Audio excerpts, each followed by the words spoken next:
lá no Intercept Brasil. Não foi só burrice de Zambelli, foi um grave crime contra a democracia. As falas de Carmen Lúcia e de Alexandre de Moraes no Supremo Tribunal Federal podem ser engraçadas, mas não podemos esquecer a gravidade da invasão do CNJ. Queridos, estamos aí com... Eu não mostrei a tela, né? Estamos aí com 47 minutos de live. Ajudem aqui a Folha Democrata para a gente fazer bem o nosso trabalho. Texto aqui do Fábio de Sais Silva, pesquisador brasileiro que está nos Estados Unidos. Vamos lá, queridos. Esta semana, o Supremo Tribunal Federal, o STF, finalmente apreciou uma denúncia criminal contra a deputada Carla Zambelli e o hacker Walter Delgatti Neto, que teriam atuado em conjunto para invadir o site do Conselho Nacional de Justiça, o CNJ, e falsificar diversos registros administrativos armazenados nos sistemas do Conselho. Entre esses registros estava um inusitado mandato de prisão contra o ministro Alexandre de Moraes, expedido por ele próprio. O mandato chegou a ser incluído no sistema do CNJ, o que disparou a comunicação a agências de segurança pública, entre as quais a Polícia Federal e seus agentes de aeroportos. Poderia ter gerado alguma dor de cabeça para Alexandre de Moraes, além de desperdiçar o tempo de funcionários públicos que fazem controle migratório nas fronteiras do país.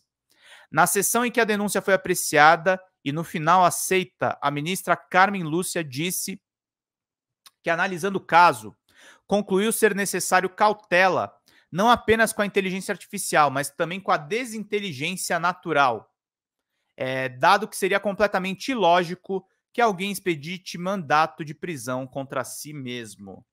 E aí tem um videozinho aqui da Carmen que é legal a gente mostrar.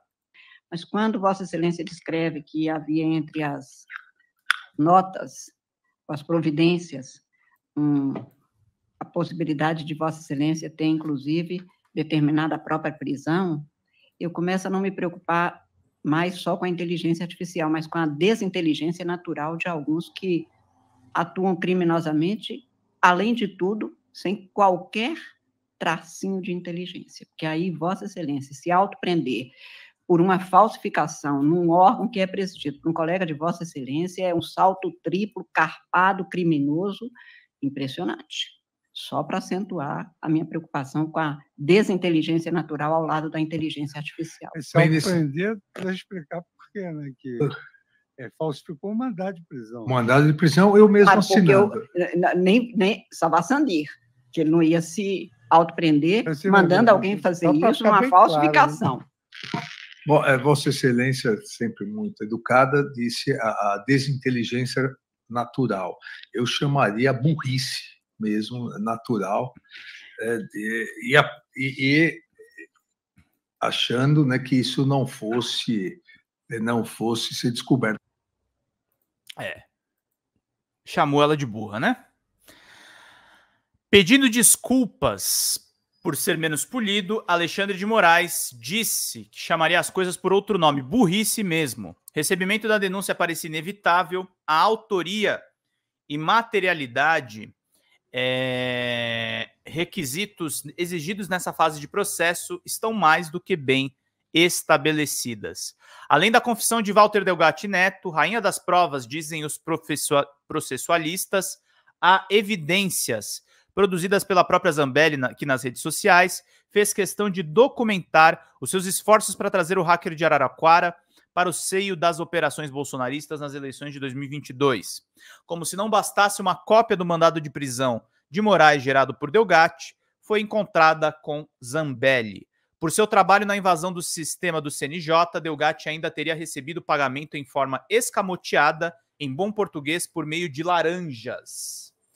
A esposa de um funcionário de Zambelli de nome Jean Hermani teria sido contratada para cuidar das redes sociais de candidatos do PL. Parte do valor desse contrato era destinado ao hacker, uma ironia em se tratando do gabinete da afilhada do ex-juiz Sérgio Moro. Não se trata apenas de burrice. Chamar essas operações de burrice é tentador, dada a forma tosca que assumiram, mas burrice é uma diminuição indevida do que elas representam. O objetivo de forjar um tosco mandado de Moraes contra si mesmo nunca foi prendê-lo, mas sim demonstrar a capacidade de invasão dos sistemas de justiça. E com isso sugerir que as urnas eletrônicas usadas nas eleições de 2022 eram vulneráveis. Se a justiça não pode cuidar dos próprios sistemas, vai ser capaz de cuidar do seu voto? É evidente que as urnas eletrônicas nada têm a ver com o sistema de mandados do CNJ. A começar que as primeiras não estão conectadas à internet, ao contrário do segundo. Aliás, resulta da confissão de Delgatti que Zambelli o havia pedido para invadir uma urna e não o sistema do CNJ. Pedido que ele não conseguiu atender, o que deveria servir mais como um atestado sobre a segurança do nosso sistema de votação. Mas fatos importam pouco no mundo em que vivemos.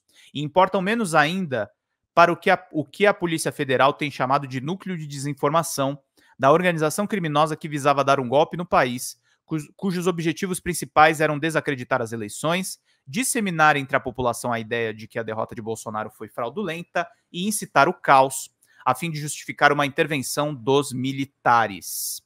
Nesse contexto, as travessuras de Delgatti e Zambelli nada têm a ver com burrice.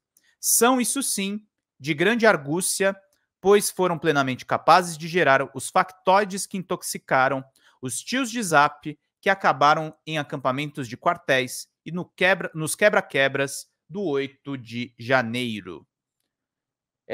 Gleice Santos, chamar de burra é elogio e passar mão nela. Eles deveriam chamá-la de criminosa e deveria estar presa junto ao hacker. Só ele que estar preso. Exatamente, Gleice. Exatamente. Precisamente. O cara tinha que estar preso. Ela tinha que estar presa. E ela ainda é deputada federal, né, gente? Vamos lá, galera. 68 de Pix. Contribuam. Tá parado, gente. Precisamos da ajuda de vocês. Vamos lá, turma. Ajudem aqui para a gente poder fechar bem a nossa live. Por tudo isso, o Supremo Tribunal Federal ganharia mais se, ao invés de desqualificar a aparente atuação de Zambelli e Delgatti como burrice, chamasse atenção para a devida gravidade que essa atuação possui como parte dos esforços de bolsonaristas para dar um golpe. Afinal, estamos falando de gente que não apenas tratou de espalhar mentiras sobre as urnas, mas que cometeu crimes, visando tornar essas mentiras mais potentes e capazes de incendiar os derrotados nas eleições, a fim de que apoiassem a subversão dessas. Não foi, portanto, burrice, foi parte de um crime contra a democracia que precisamos nos acostumar a chamar pelo nome correto. É crime, queridos, é crime.